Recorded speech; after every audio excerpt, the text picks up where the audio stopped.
မိုးချုပ်စာနေဝင်ချိန်မှာတောအုပ်ကြီးရဲ့အစွန်ဖျားမှာရှိတဲ့ရွာငယ်လေးဟာလေပြေအေးအေးနဲ့အတူတိတ်ဆိတ်ငြိမ်သက်နေပါတယ်။ညနေခင်းရဲ့ငြိမ်သက်ရှင်းကြောင်းပဲခက်ဝေးဝေးကနေကြားနေရတဲ့ငှက်ဆိုးထိုးတန်းတောခွေးဟောင်တန်းတွေကပုံမိုကျဲလောင်လို့နေတာပေါ့။အဲ့ဒီချိန်ရွာလူကြီးဟာရွာအဝင်နာကတစ်ပင်ကြီးအောက်ကတဲငယ်ကလေးရဲ့ကုပ္ပစ်ပေါ်မှာထိုင်နေခဲ့ပါတယ်။သူရဲ့မျက်နှာကနှစ်ပေါင်းများစွာကြုံတွေ့ခဲ့ရတဲ့အဖြစ်အပျက်တွေကြောင့်အရေးအကြောင်းတွေပြည့်နှက်လို့နေခဲ့ပြီးမျက်လုံးတွေကလည်းတောနက်ကြီးရဲ့အတိတ်ပဲကိုဖော်ပြနေသလိုနည်းနည်းလှပါတယ်။သူရှိမှထိုင်နေတဲ့သူကတော့တက်ကြွပြီးစွန်စားခြင်းစိတ်အပြည့်ရှိတဲ့လူငယ်လေးကိုရွယ်ဆန်းပဲဖြစ်တာပေါ့။ဒီလိုနဲ့ကိုရွယ်စွမ်းကစိတ်ဝင်စားနဲ့မိကွန်းထုတ်ခဲ့လိုက်ပါတယ်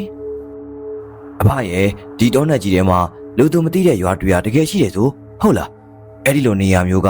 လူလောကမှာရှိနိုင်လို့လားဗျ။ကျွန်တော်ဖြစ်မယုံနိုင်ဘူးအဖရဲ့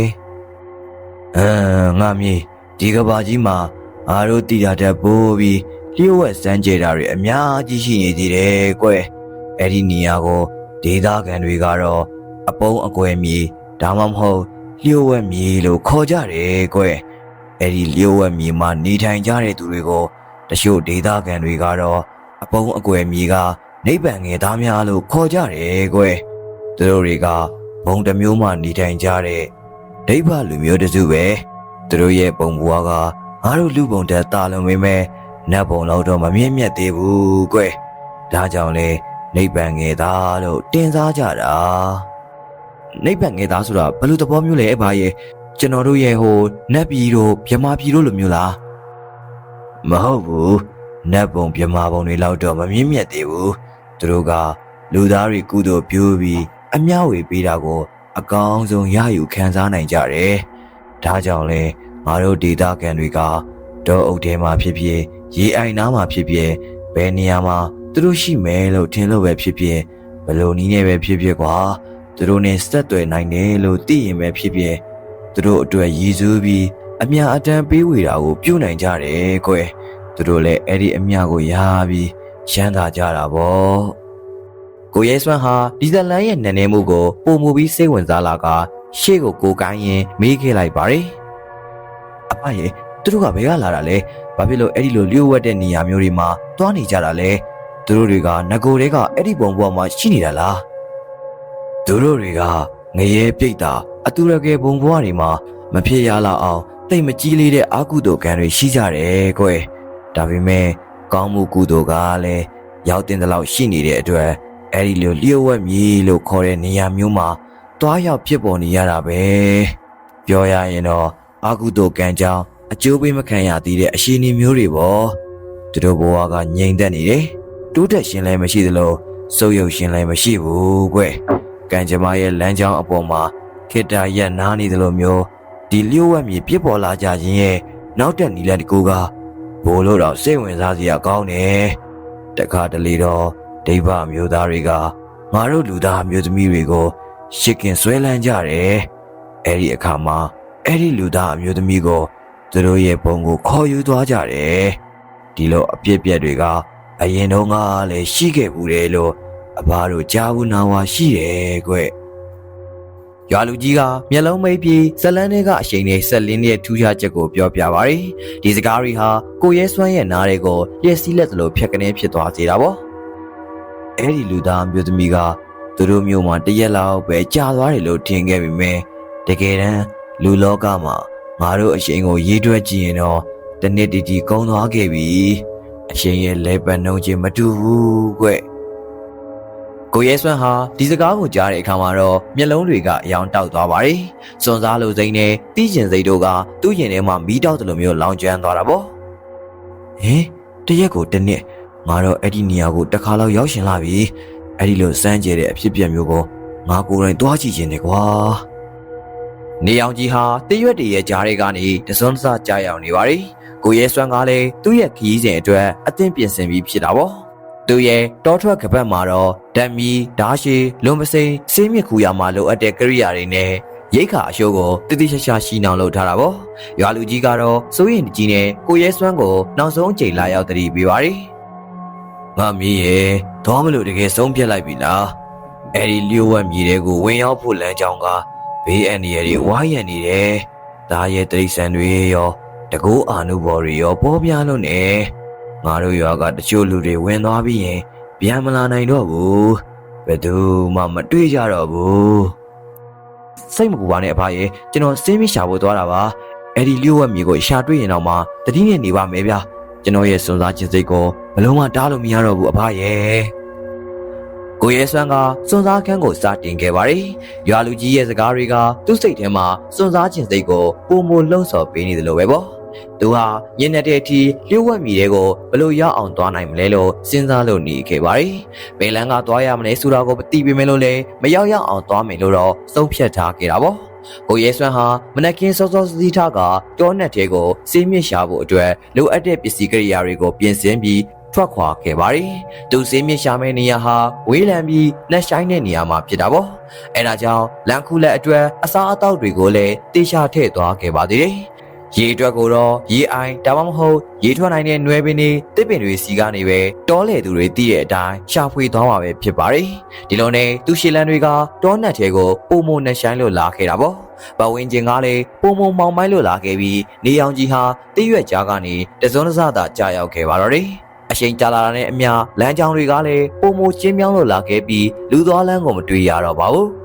ဒီလိုနဲ့သူ့ရဲ့အာယုံခံစားမှုတွေကလျှို့ဝှက်စမ်းကြတဲ့လျှက်စီးကြောင်းတစ်ခုလိုဖြစ်ပေါ်လာပါတယ်။အဲဒါကြောင့်သူဟာရှေ့တလန်းစီတတိထားလမ်းရင်ရှေ့ကိုဆက်လို့လာခဲ့တာပေါ့။သူ့ရဲ့စိတ်ကူးထဲမှာတော့လျှို့ဝှက်မြေကိုရှာတွေ့လို့တဲ့စိတ်ကသာရှိလို့နေခဲ့ပါတယ်။လမ်းတစ်လျှောက်သူဟာတားရဲ့တိရစ္ဆာန်တွေနဲ့လည်းအချင်းချင်းရင်ဆိုင်ခဲ့ရပါတယ်။ဒီလိုနဲ့တောအုပ်ထဲကိုအရက်နက်နက်ရှမ်းရှမ်းရောက်ရှိလာပြီးတဲ့နောက်မှာတော့ကိုရဲစွမ်းဟာရှီကုံလက်ပန်းကျနေပြီပဲဖြစ်တာပေါ့။အဲဒါကြောင့်သူအနားယူဖို့အတွက်လိုင်ကိုတကူရဲ့ရှေ့နာကရေအိုင်ကြီးတစ်ခုစီကိုရောက်လာခဲ့ပါတယ်။ဒီနေရာဟာတဘာဝအတိုင်းလှပပြီးလူသူကင်းမဲ့တဲ့နေရာတစ်ခုလည်းဖြစ်တာပေါ့။ပဝင်းချင်းကတစ်ပင်ပန်းပန်းတွေကလည်းပုံမှန်တောတွေကအပင်တွေထက်ပုံမစိမ့်လန်းဆိုပြီးကဗန်ပေါင်စုံတို့ကအယောင်တောက်ပစွာပွင့်လန်းလို့နေခဲ့ကြပါတယ်။ရေအိုင်ရဲ့ရေပြင်ကားလည်းကြည်လင်တန်ရှင်းလို့နေခဲ့ပြီးရေအောက်ကတဲမြေပြင်ကိုတော့ထင်းထင်းရှားရှားမြင်တွေ့နေခဲ့ရပါတယ်။အဲအရှင်ရုတ်တရက်သူ့မျက်စိရှိမှာထင်းထင်းရှားရှားမြင်လိုက်ရတာကတော့အမျိုးသမီးပြိုတွေကအဲ့ဒီလိုင်ကူတွေကန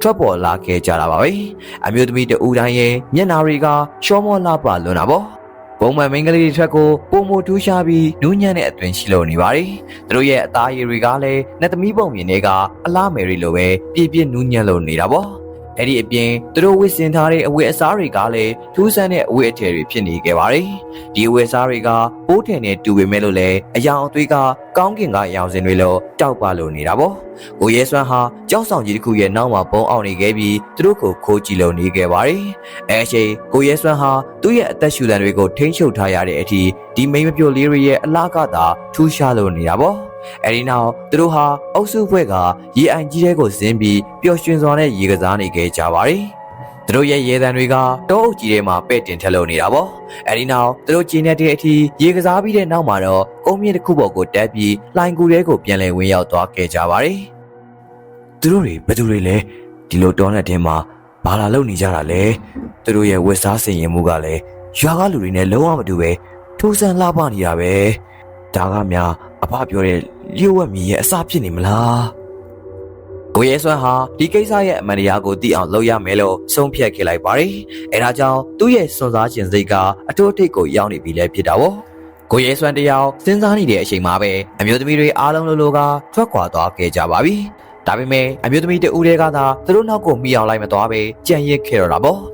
့ဘာလို့လဲဆိုတော့သူမဟာအဝတ်စားဝတ်တဲ့အချိန်အနေငယ်နှွေးကွေးနေခဲ့ပါတယ်။သူမရဲ့အလားကတခြားသူတွေထက်ပင်ပိုမိုပြီးထင်ရှားနေတဲ့အကြောင်းရှိတာပေါ့။အဲဒါကြောင့်ကိုရဲစွမ်းကဒီအခွင့်အရေးကိုလက်လွတ်မခံပဲအဲ့ဒီအမျိုးသမီးရဲ့လက်ကဝတ်ကိုအလင်းမြန်ဖမ်းဆွဲခဲ့လိုက်ပါတော့တယ်။အဲဒါကြောင့်အဲ့ဒီအမျိုးသမီးဟာအရန်ကိုထိတ်လန့်လို့သွားခဲ့ပြီးမျက်လုံးထဲမှာကြောက်ရွံ့မှုနဲ့မယုံကြည်နိုင်မှုတွေပြည့်နေလို့သွားခဲ့တော့တာပေါ့။သူမဟာအော်ဟစ်ဖို့ကြိုးစားခဲ့ပေမဲ့လို့လည်းအတန်ထွက်မလာခဲ့ပါဘူး။မကြောက်ပါနဲ့ကျုပ်မှာဘာမကောင်းတဲ့စိတ်မှမရှိပါဘူးဗျာခမရဘာတူလဲဘယ်ကလာလဲဆိုတော့ကိုကျွန်တော်သိချင်ရုံပါဗျာကျွန်တော်ကခမရတို့လိုလူမျိုးကိုတခါမှမမြင်ဘူးလို့ပါအမျိုးသမီးဟာကိုရဲစွမ်းကိုလွတ်ပေးဖို့အတွက်ငိုယိုတောင်းပန်လို့နေခဲ့ပြီးလိုချင်တဲ့မှန်သမျှပေးမယ်လို့ကတိပေးလို့နေပါတယ်သူမရဲ့ငိုတန်းကအရန်ကိုညှို့ယူအားကောင်းပြီးကြားရသူတိုင်းစိတ်မကောင်းဖြစ်ရလာအောင်ပဲပေါ့ကျေးဇူးပြုပြီးကျမကိုလွတ်ပေးပါရှင်ကျမကိုလွတ်ပေးရင်အကုန်လိုချင်တာအားလုံးပေးပါမယ်ရွှေလိုချင်လားငွေလိုချင်လားပြောပါ အဲဒီခါကိုရဲစွမ်းဟာအခွင့်အရေးကိုအရယူခဲ့လိုက်တာပေါ့။သူဟာရွှေငွေတွေထက်သူ့အတွက်ပိုပြီးအရေးကြီးတာကလျှို့ဝှက်စမ်းကြယ်မှုကိုဖြည့်ရှင်းဖို့ပဲဖြစ်ပါတယ်။ကောင်းပြီကျုပ်လွတ်ပြီးမယ်ဆိုရင်ခမရလာရနေရာကိုကျွန်တော်ကိုခေါ်သွားရမယ်ကျွန်တော်အဲ့ဒီနေရာကိုသိချင်အောင်တတ်ပါသဘောတူလားခမရကဂရိတီမယ်ဆိုရင်တော့ကျွန်တော်လွတ်ပြီးမယ်လေ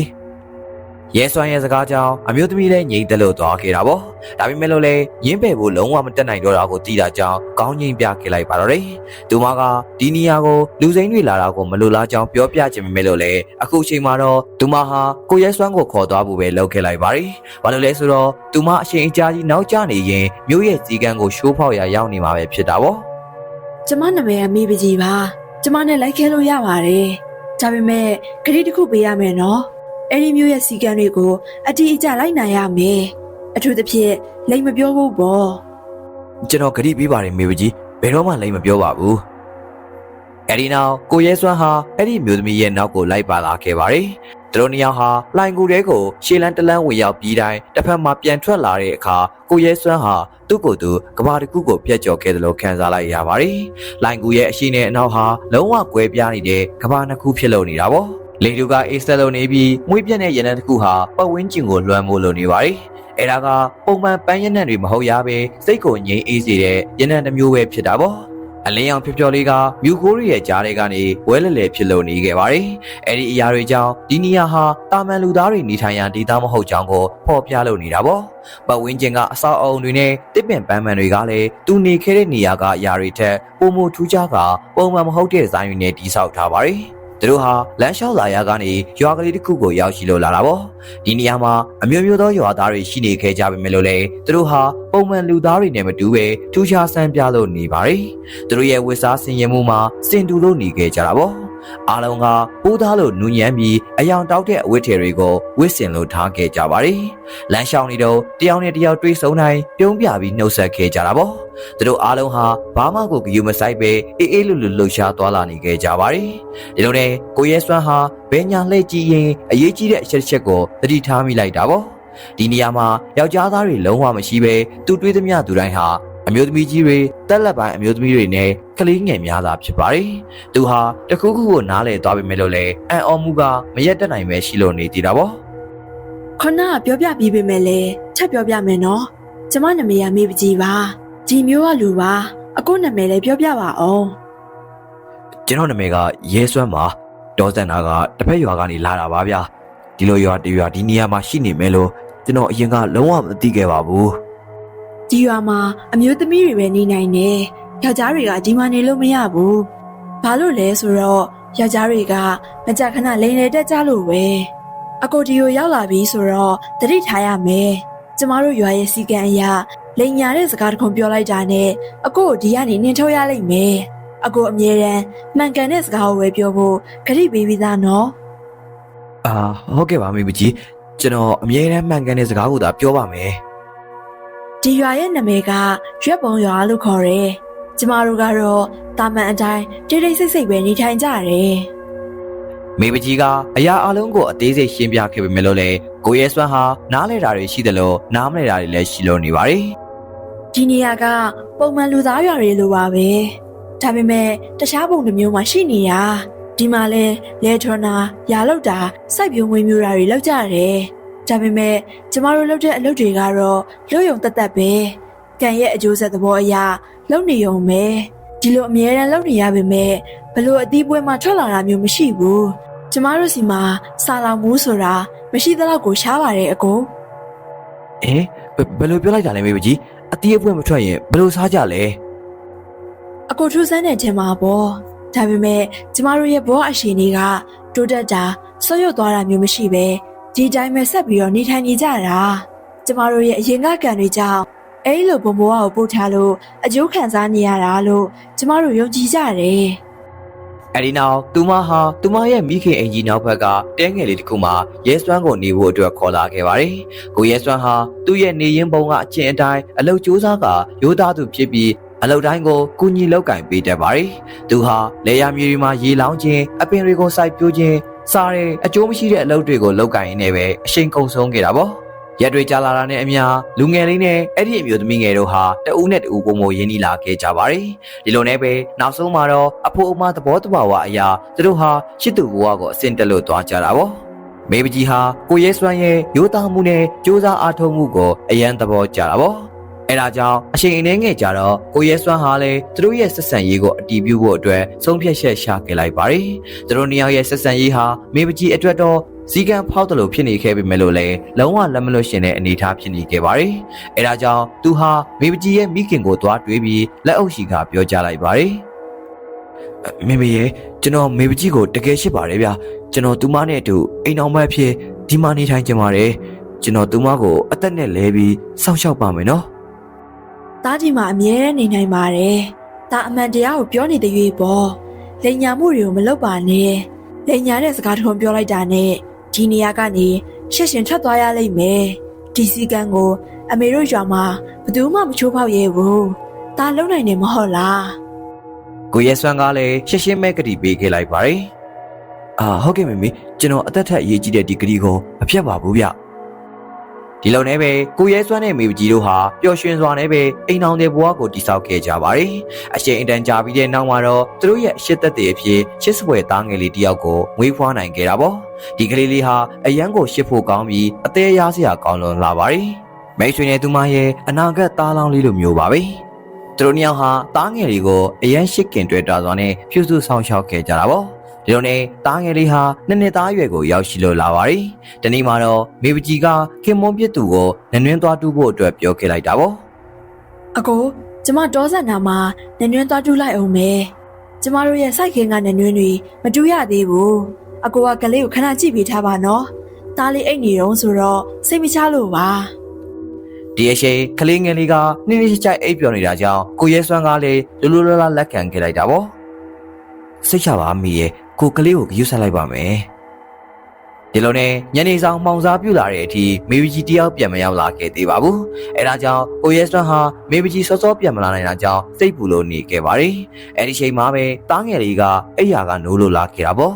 ့ခလေးတွေရဲ့ထုံးစံအတိုင်းအိယာနိုးနိုးချင်းအမေကိုမတွေ့တာတော့နှုတ်စာတာတို့တွေကြောင့်ဒီကလေးလေးကလည်းစတင်ငိုယိုခဲ့ပါတော့တယ်ဖခင်ဖြစ်တဲ့ကိုရဲစွမ်းဟာတားငယ်လေးကိုပွေးချီရင်ရှော့မော့ခဲ့ပေမဲ့လို့လည်းကလေးလေးဟာငိုလုံးဝမတိတ်ခဲ့ပါဘူးအဲဒါကြောင့်သူဟာကလေးကိုပခုံးပေါ်တင်ကမြို့ထဲကိုရှောက်လာခဲ့ပါတယ်ဒါပေမဲ့လို့လည်းလုံးဝအငိုမတိတ်တဲ့ကလေးကြောင့်လိန်လေပြောဆိုမှုတစ်ခုကိုစတင်ပြုလုပ်ခဲ့မိလိုက်တာပေါ့လူပုံမှာဆိုရင်ဖခင်တိုင်းလုပ်ဘူးတဲ့အရာပဲဖြစ်ပါတယ်သူဟာတားငယ်လေးကိုစိတ်ထဲမပါပဲပြောခဲ့လိုက်တာပေါ့အိုးတားလေးငိုရရက်လိုက်ပါတော့နော်ဟုတ်မှာတားရဲ့မေလာနေတာမြင်လားရက်လိုက်တော့တားလေးအမေလာတော့မယ်နော်ကိုရဲစွမ်းဟာဒီစကားကိုခလေးငယ်လေးအငိုရက်စေဖို့လှည့်ပြားခြင်းသက်သက်လို့သာထင်ခဲ့မိပါတယ်ဒါပေမဲ့အဲ့ဒီစကားကသူ့ဘဝရဲ့အဓိကအရှိုးအကွေ့ကိုဖြစ်စေမဲ့စကားဖြစ်တာကိုတော့သူတတိမထားမိလိုက်ပါဘူးကိုရဲစွမ်းရဲ့စကားဆုံးတာနဲ့မေပကြီးရဲ့မိခင်ဟာမျက်နှာတင်းမာတဲ့အမူအရာနဲ့ကိုရဲစွမ်းထံကိုရှောက်လာခဲ့ပါတယ်သူမရဲ့မျက်နှာပေါ်မှာလည်းစိတ်ဆိုးဒေါသထွက်နေတဲ့အရေးအယောင်လုံးဝမရှိပဲစီကံကိုမလိုက်နာခြင်းကြောင့်ဖြစ်ပေါ်လာတဲ့စိတ်ပြတ်အားငယ်မှုသာရှိလို့နေပါတယ်အဲ့ဒီနောက်သူမကခက်ပြက်ပြက်ပဲပြောခဲ့လိုက်တာပေါ့အားလုံးပြီးဆုံးပြီမင်းဒီမှာဆက်နေလို့မရတော့ဘူးဘာဖြစ်လို့လဲအမေကျွန်တော်ဘာများလုပ်မိလို့လဲဘာလို့လဲဆိုတော့မင်းကမမှန်ကန်တဲ့စကားကိုပြောခဲ့လို့ပဲမင်းကမင်းရဲ့ကတိကိုမထိမ့်သိမ်းနိုင်ခဲ့ဘူးတားငယ်လေးကိုလိန်ညာခဲ့တယ်မေပကြီးမလာသေးရတီးရနဲ့လာနေပြီလို့ပြောလိုက်တာကလိန်ညာမှုပဲဒီလိုနဲ့မေပကြီးပြန်ရောက်လာတဲ့အခါမှာတော့သူမကိုအရာအလုံးပြင်ဆင်ထားခိုင်းပြီးသူ့ကိုအိမ်ပြန်ခိုင်းမယ်လို့မိခင်ကပြောခဲ့လိုက်ပါတယ်ကိုရဲစွမ်းကလည်းမျှော်လင့်မထားတဲ့ဒီအရှင်တွေကြောင့်အရန်ကိုထိတ်လန့်လို့သွားတာပေါ့သူဟာလိန်ညာဖို့အတွက်လုံးဝရည်ရွယ်ခဲ့ခြင်းမရှိကြောင်းကလေးငယ်လေးအငိုရက်စေဖို့အတွက်သာပြောခဲ့ခြင်းဖြစ်ကြောင်းငိုနေတဲ့ကလေးကိုရှော့မြူတဲ့သဘောတသက်တာဖြစ်ကြောင်းရှင်းပြဖို့ကြိုးစားခဲ့ပါတယ်မေမေရဲ့ကျွန်တော်ယူသားပါတယ်ကလေးကငိုလို့ရှော့ပြောလိုက်တာပါလူပုံမှာတော့ဒါကအမှားမဟုတ်ပါဘူးဗျဒီလိုနဲ့ညနေမှာတော့မေပကြီးဟာနွေတူရကနေပြန်ရောက်လာခဲ့ပါတယ်အဲဒီနောက်သူမရဲ့မိခင်ဟာဖြစ်ချောင်းကုန်စင်ကိုပြောခဲ့လိုက်တာကြောင့်မေပကြီးဟာအရန်ကိုထိတ်လန့်ကဝမ်းနေလို့သွားခဲ့ရတာပေါ့အကိုရဲ့ကတိကိုမထိန်သိမ်းခဲ့ဘူးကလေးကိုလိန်ညာပြောခဲ့တယ်အဲ့ဒါကြောင့်မလို့အကိုဒီမှာဆက်နေလို့မရတော့ဘူးဒီရွာရဲ့စီကံကိုကျမတို့ဘယ်သူမှမချိုးပေါက်ရဲဘူးအကိုကိုမနှက်ဖြန်ကြရဲဝင်ပေါက်တကားစီအထီလိုက်ပို့ပေးပါမယ် အကိုကိုမလွတ်ချင်ပေမဲ့ကျမတို့ရဲ့စီကံကိုလိုက်နာရမယ် ကျွန်တော်ရဲ့နေရဲမှာဆိုရင်ဒီလိုစကားမျိုးပြောတာကိုဘယ်သူမှအရေးတယူမလုပ်ပါဘူးကလေးကိုရှော့မြူတယ်လို့ပဲယူဆကြတာမေပကြီးရဲ့ဒီလောက်ကိစ္စလေးကိုပဲကွာ ဒီနေရာမှာတော့လောက်ရက်တိုင်းပြောဆိုမှုတိုင်းကအမှန်တကယ်ဖြစ်တယ်ကျမတို့ကဒီစီကံကိုလိုက်နာတယ်ဒီရွာကအကိုရရွာနဲ့လုံးဝမတူဘူးကျမတို့ကအကျိုးပေးမခံရသေးတဲ့ကံကြောင့်ဒီဘုံဘဝကိုရောက်နေတာအဲ့လိုအလိညာစကားမျိုးပြောမိရင်ဒီဘုံဘဝကနေတစ်ဆက်နှိမ့်သွားနိုင်တယ်အဲ့ဒါကြောင့်အကိုအမားလုပ်ခဲ့ပြီ ကျွန်တော်အမားကိုလုံးမိတာကိုဝန်ခံပါတယ်ကျွန်တော်ကိုခွင့်လွှတ်ပါဒီနေရာကနေထွက်သွားဖို့လည်းကျွန်တော်လက်ခံပါတယ်ဗျာကိုရဲစွမ်းဟာထွက်ခွာရတော့မှမလို့အရန်ဝမ်းနဲ့နေခဲ့ပြီမလို့လေစီကန်းကိုတော့နားလည်ရပါတယ်ဒီညကသားလေးနဲ့အတူတူအိပ်ရမယ်နောက်ဆုံးညပါမနှက်ဖြန်မနှက်မပြန်ခင်သားလေးကိုတညာလုံးဖက်အိတ်ခွင့်ပေးပါနော်ကျွန်တော်သူ့ကိုတတိယနေတော့မှာဗျာအဲ့ဒါကြောင့်မိဘကြီးကသဘောတူခဲ့လိုက်ပါတယ်။ကိုရဲစွမ်းဟာတားငယ်လေးနဲ့အတူအိပ်ပြီးမိဘကြီးကသူ့မိခင်နဲ့အတူအခန်းတစ်ခန်းမှာသွားအိပ်ခဲ့ပါတယ်။ဒီညမှာကိုရဲစွမ်းဟာစဉ်းစားခန်းဝင်နေခဲ့တာပေါ့။မိဘကြီးကယောက်ျားတွေဒီမှာနေလို့မရဘူးလို့ပြောခဲ့ပါတယ်။သားလေးကြီးလိုက်ရင်ဒီစီကန်းကြောင့်အနှင်ခံရမှာငါစိတ်ပူတယ်။ငါသားလေးဒီလိုအေးဆက်တဲ့ဘဝမှာနေရမှာကိုမလိုလားဘူး။သူဟာတစ်ချိန်နဲ့လိန်ညာခဲ့ပြီးနောက်တစ်ချိန်အမားလုပ်ဖို့အတွက်ဆုံးဖြတ်ခဲ့လိုက်ပါတယ်။ဒီတစ်ချိန်ကတော့သူ့သားရဲ့အနာဂတ်အတွက်လိန်လေခြင်းဖြစ်တယ်လို့သူ့ရဲ့စိတ်ထဲကနေဖြည့်တွေးနေခဲ့တာပေါ့။ငါသားကိုခေါ်သွားတော့မယ်။ငါရဲ့သားလေးကိုလူပုံဘဝကိုခေါ်သွားပြီးပျော်ရွှင်တဲ့ဘဝကိုပေးမယ်။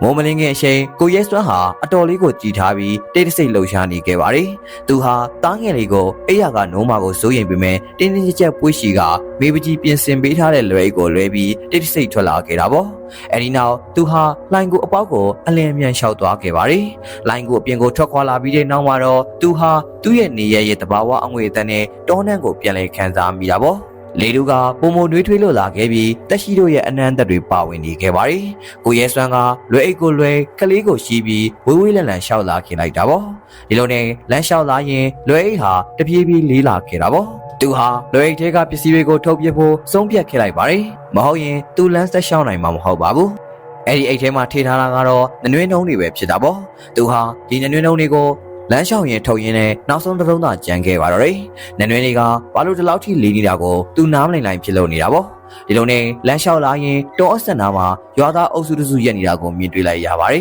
။သူတို့ဟာကိုရဲစွမ်းကိုမြင်တဲ့အခါမှာတော့အလွန်ပဲအံ့အားသင့်လို့သွားခဲ့ကြတာပေါ့။နောက်ပြီးသူတို့ရဲ့မျက်နှာမှာမယုံနိုင်စရာအမူအရာတွေကပြည့်နှက်လို့နေခဲ့ပါတယ်။ဟဲဒါကိုရဲစွမ်းပဲ။ဟုတ်တယ်တကယ်ပဲ तू မတည်သေးဘူးပဲ။မင်းနှစ်ရက်တိတိဘဲပြောင်းနေတာလဲကွာမင်းရဲ့မိဘတွေကစိုးရိမ်လို့ငါတို့ကိုနေရောညမှာလိုက်ရှာခိုင်းနေတာမတွေ့ရဘူးကွာမင်းကခလေးပါခေါ်လာတာလားကိုရဲစွမ်းဟာဒီစကားကိုကြားတဲ့အခါမှာတော့ထိတ်လန့်လို့သွားခဲ့ပြီးအသေးအတန်တွေကနှစ်ရက်ပဲပျောက်သွားတာဟုတ်ရဲ့လားဆိုတာကိုပြန်လဲတွေးတောနေခဲ့ပါတယ်သူဟာရပုံးရွာမှာဇနီးမယားနဲ့တားတယောက်နဲ့အတူနှစ်တိတိနေခဲ့ပါတယ်ဒါဆိုလျှို့ဝှက်မြေရဲ့အရှိန်ကွာဟမှုကတကယ်ကိုမှန်နေခဲ့ပြီပေါ့အဲဒီနောက်ရွာသားတွေကကိုရဲစွမ်းကိုအိမ်ကိုပြန်ပို့ပေးခဲ့ပါတယ်အဲဒီနောက်သူတို့ကြုံတွေ့ရတဲ့အဖြစ်အပျက်တွေအားလုံးကိုပြောပြလိုက်ပြီးလူအများစုကအံ့အားသင့်လို့သွားခဲ့ကြပြီမေကိုရဲစွမ်းကကလေးငယ်ကိုပွေရှိလာတာကြောင့်မယုံလို့လည်းမရနိုင်တော့ပါဘူးရွာလူကြီးကကိုရဲစွမ်းရဲ့ဇလန်းကိုစိတ်ရှိရှိနဲ့နားထောင်ပြီးတဲ့နောက်ထပ်မံရှင်းပြပါတယ်အဲဒီနေရာကလျှို့ဝှက်မြေဒါမှမဟုတ်ရွက်ဘုံရွာပဲကွာအရင်တုန်းကလည်းလူငယ်တချို့ဝင်သွားပြီးပြန်ထွက်လာတာရှိခဲ့ဘူးတဲ့ဒါပေမဲ့ဒုတိယအကြိမ်ပြန်ဝင်သွားတော့ဘယ်တော့မှပြန်မလာတော့ဘူးမင်းကပြန်လာနိုင်သေးတာကံကောင်းတယ်ကွာမင်းဒီကနေပျောက်ကွယ်သွားတာနှစ်ရက်ပဲရှိသေးတယ်ဒါပေမဲ့မင်းပြောတာက2နှစ်အချိန်တွေကတကယ်ကိုကွာရှားနေတာပဲရွာထဲမှာစိတ်ဝင်စားရှိကြတဲ့သူတွေကတော့ကိုရဲဆန်းကိုတိလို့ရရစမေးပါတော့တယ်ကိုရဲဆန်းဘာလို့အဲ့ဒီလိုလျှို့ဝှက်ဆန်ကျင်တဲ့နေရာကိုနောက်တစ်ခေါက်ထပ်သွားချင်တာလဲဗျအဲ့ဒီမှာခမရဲ့ဇနီးလည်းရှိနေတာပဲမဟုတ်လားရွာလူကြီးကအဲ့ဒီစကားကိုကြားတဲ့အခါမှာတော့ကိုရဲစွမ်းကိုလွယ်အိတ်ထဲကပစ္စည်းများကိုထုတ်ကြည့်ခံခဲ့လိုက်တာပေါ့ကိုရဲစွမ်းကလည်းလက်ကိုလွယ်အိတ်ထဲကိုနှိုင်းလိုက်တဲ့အခါမှာတော့မာကျော်တဲ့အရာဝတ္ထုတစ်ခုကိုစမ်းပြလိုက်တာပေါ့အဲ့ဒါကြောင့်သူထုတ်ကြည့်လိုက်တဲ့အခါမှာတော့အံ့အားသင့်လို့သွားခဲ့ပါတယ်ဘာလို့လဲဆိုတော့အဲ့ဒီအရာဟာချွေတုံးစစ်စစ်ဖြစ်နေကြလို့ပဲပေါ့အရင်ကဝင်ပြီးပြန်ထွက်လာတဲ့သူတွေကလည်းဒီလိုရွှေတွေရခဲ့ကြတယ်ကွာဒါပေမဲ့သူတို့ကလောဘကြီးကြတယ်ထပ်ပြီးတော့ရွှေတွေကိုရချင်ကြတယ်လေအဲဒါကြောင့် မတော်တဆလမ်းပြောက်ဟန်ဆောင်ပြီးထပ်ဝင်သွားကြတာပေါ့ဒါပေမဲ့အဲ့ဒီမျိုးသူတွေကတီးသွားကြတယ်ကွာဒါကြောင့်သူတို့ကိုပြစ်ဒဏ်ပေးတဲ့အနေနဲ့ချုံနှောင်ထားခဲ့လိုက်တော့တာပဲဒါနဲ့ပဲအဲ့ဒီလူတွေကပျောက်ဆုံးသူတွေဖြစ်သွားတော့တာပဲကွာမင်းကိုမေပကြီးကရှစ်တဲ့အတွက်အစားထိုးအနေနဲ့ပေးလိုက်တာပဲမင်းဒီရွှေကိုယူပြီးပျော်ရွှင်စွာနေထိုင်ရမယ်နော်ကိုရဲစွမ်းဟာမေပကြီးကသူ့ကိုပေးလိုက်တဲ့ရွှေကသူတို့ရဲ့ရှစ်ရှင်းမြစ်တာကိုအစားထိုးတဲ့သဘောနဲ့သူပြန်လာပြီးတတောင့်တတနေထိုင်စေဖို့ပေးလိုက်ခြင်းဖြစ်ကြောင်းတွေးလိုက်ပါတယ်။ရွာလူကြီးရဲ့စကားဆုံးတဲ့အခါမှာတော့ရွာသားတချို့ဟာကိုရဲစွမ်းရဲ့တားငယ်လေးကိုအသေးတရားရနဲ့ဝိုင်းဝန်းပွေ့ရှိကြတာပေါ့။ကိုရဲစွမ်းကတော့မေပကြီးကသူ့သားကိုခိုးယူလာတာမှန်းသိရင်စိတ်မကောင်းဖြစ်နေမှလို့သူတွေးနေခဲ့မိပါတယ်။ဒါပေမဲ့လို့လေသူတို့ကကွဲပြားတဲ့ဘုံကလူသားတွေဖြစ်တာကြောင့်အတူတကွနေထိုင်ဖို့ဖြစ်နိုင်တော့ကြောင်းနားလည်ခဲ့တော့တာပေါ့။ဒီအချိန်ကိုရဲစွမ်းဟာရွာသားအုပ်စုတွေကစပယ်ကိုသတိထားမိလိုက်ပါတယ်။စပယ်ဟာကိုရဲစွမ်းကိုတစ်ဖက်သက်ရှစ်ခင်နေတဲ့လှပတဲ့မိန်းကလေးဖြစ်ပြီးသူပြောပြတာတွေကိုအစကတည်းကနားထောင်လို့နေခဲ့တာပေါ့။သူမရဲ့မျက်နှာပေါ်မှာလည်းဝမ်းနည်းမှုနဲ့နားလည်ပေးမှုတွေကရောထွေးလို့နေပါတယ်။ကိုရဲစွမ်းဟာစပယ်ကိုစူးစိုက်ကြည့်ခဲ့လိုက်တာပေါ့။ခဏအကြာမှာပဲစပယ်ဟာခေါင်းမော့ကကိုရဲစွမ်းကိုမျက်လုံးချင်းစုံခဲ့လိုက်ပြီးအဲဒီနောက်မှာတော့ရှက်ရွံ့စွာနဲ့ခေါင်းကုန်းပြီးဒီနေရာကနေထွက်ခွာသွားခဲ့ပါတယ်။ကိုရဲစွမ်းကလည်းတခုခုမှားယွင်းခဲ့တယ်လို့ခံစားခဲ့လိုက်ရတာပေါ့။သူရဲ့စစ်မှန်တဲ့နှလုံးသားကဒီမှာပဲရှိလို့နေခဲ့တာပါ။မေပကြီးဘော်ကိုရှစ်ခဲ့တာဟာစွန့်စားခြင်းစိတ်ကြောင့်ဖြစ်ခဲ့ပေမဲ့လို့လည်းစပယ်အပေါ်ကိုတော့သူ့ရဲ့နှလုံးသားနဲ့အမှန်တကယ်ဆွဲလန်းခဲ့ပူတာပဲဖြစ်ပါတယ်။ဒီလိုနဲ့ကိုရဲစွမ်းဟာရှက်ရှင်းထားရက်ခဲ့ပြီးစပယ်နောက်ကိုလိုက်လို့သွားခဲ့တာပေါ့။ခဏလေးစပယ်မင်းကိုကြီးကိုစိတ်ဆိုးနေတာလားစပယ်ကနောက်ပြန်လှည့်လာပြီးညင်သားစွာမေးလိုက်ပါတယ်။သူမရဲ့အတန်မှာအပြစ်တင်လို့စိတ်လုံးဝမရှိခဲ့ပါဘူး။အကိုကဘာလို့စိတ်ဆိုးရမှာလဲ။အကိုဘာအမားမှမလုပ်ခဲ့ပါဘူး။အကိုကမတူညီရဲ့ကံကြမ္မာနဲ့ကြုံခဲ့ရတာပဲ။အကိုကမင်းကိုစိတ်ဝင်စားပဲထွက်သွားပြီးအိမ်တော်ပြုတ်ခဲ့တယ်။ခလေးလည်းရခဲ့တယ်။အခုအကိုပြန်လာတော့မင်းအကိုကိုဆက်ဆုပ်ယွန်ရှာနေမလားဟင်။အကိုမင်းကိုလေတားလေးရဲ့အမေဖြစ်စေချင်တယ်။သားလေးကိုအကိုတို့နှစ်ယောက်စလုံးပျော်ပျော်ရွှင်ရွှင်နဲ့ထာဝရပြုစုဆောင်ရှောက်သွားမယ်လေအကိုဂတိပေးပါရယ်ကွာဒီတခါအကိုဂတိကအမှန်တရားနဲ့တိဆောက်ထားတဲ့ဂတိဖြစ်စီရပါမယ်အဲ့ဒီစကားကိုကြားတော့စပယ်ဟာနည်းနည်းလေးတော့မူမနေတော့ပဲရှင်းရှင်းကောင်းကြီးလက်ခံခဲ့လိုက်ပါတယ်သူမရဲ့မျက်နှာပေါ်မှာလည်းဝမ်းသာပျော်ရွှင်မှုအပြုံးတွေကဖုံးမရပြမြပေါ်လို့လာခဲ့တာပေါ့